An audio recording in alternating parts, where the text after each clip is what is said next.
Tubanje gukengurukira Imana mushobora vyose yadushikanye kuri uno munsi turi bazima, tunayisaba kuturongora mu gikorwa cadukoranije co kwakira imitwariko y'abene gihugu no gutanga umuco ku bibazo by'abene gihugu n'abamenyesha makuru.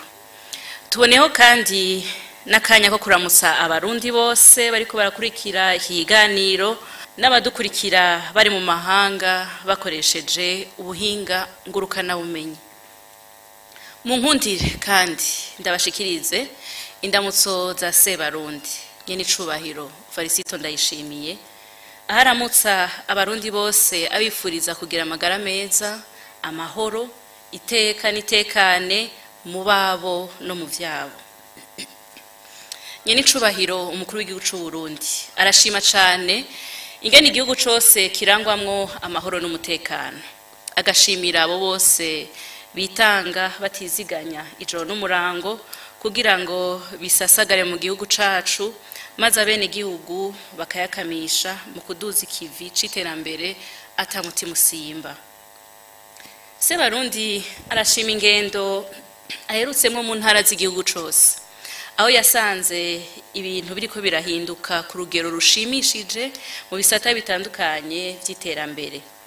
Arashimishwa n'ibikorwa bihimbaye kandi bihambaye biriko birarangurwa n'ugwaruka, vyerekana neza ko batahuye umugambi w'imbona kazoza, aho twifuza ko Burundi bwoba ari igihugu cigaba kikigaburira mu 2040, igihugu giteye imbere mu 2060.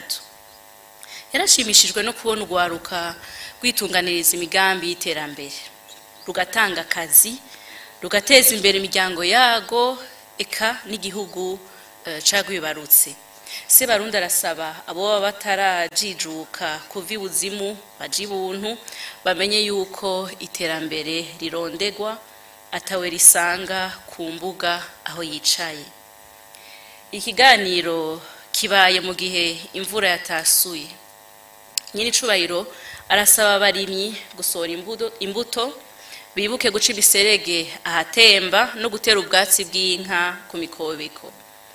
Mu gihe leta y'u Burundi yarondeye imbuto z'ibigori zirobanuye kandi ku giciro gito cane, abajejwe kuyiha bene gihugu basabwa kutagira nkunzi canke ngo bahirahire bayigurishe ku giciro gitandukanye n'icatanzwe n'ubushikiranganji mu vyo bujejwe harimwo uburimyi n'ubworozi.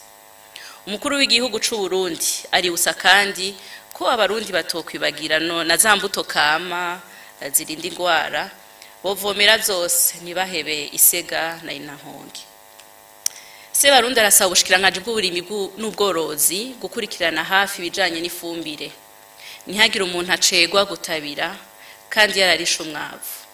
Asaba kandi abajejwe intwaro na cane cane abahinga b'indimo gukurikirana ku munsi ibikorwa vya bene gihugu, barabe neza ko ifumbire ibashikira kandi ko bayironswa atakarenganyo kagiyemwo.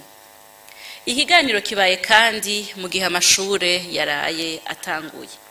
Sebarundi asaba abaregwa kumenya ko ikintu nyamukuru basabwa n'abavyeyi n'igihugu ari ukwiga ukugendera indero runtu, maze bakaba amatuta igihugu n'ibiryango biteze ko kazoza keza. Asaba kandi abarezi kwigisha ugwaruka bisunze imbona kazoza y'2040 be n'2060 kugira ngo abana bakure bazi ihangiro igihugu ciyemeje, bige babona iyo bariko baraja. Umukuru w'igihugu c'u Burundi aratera kamo abarundi ukunda ibikorwa no kumenya gukoresha neza umwanya, kugwanya inyifato zitubohera mu bukene nk'ubunebwe, ugushaka kurya ivyo utabiri yakuya, ububeshi n'ubwiyorobetsi, ukurya canke gutanga ibiturire, urudandazwa rwa magendo, kwirengagiza gutanga amakori n'ibindi biducereza mu iterambere.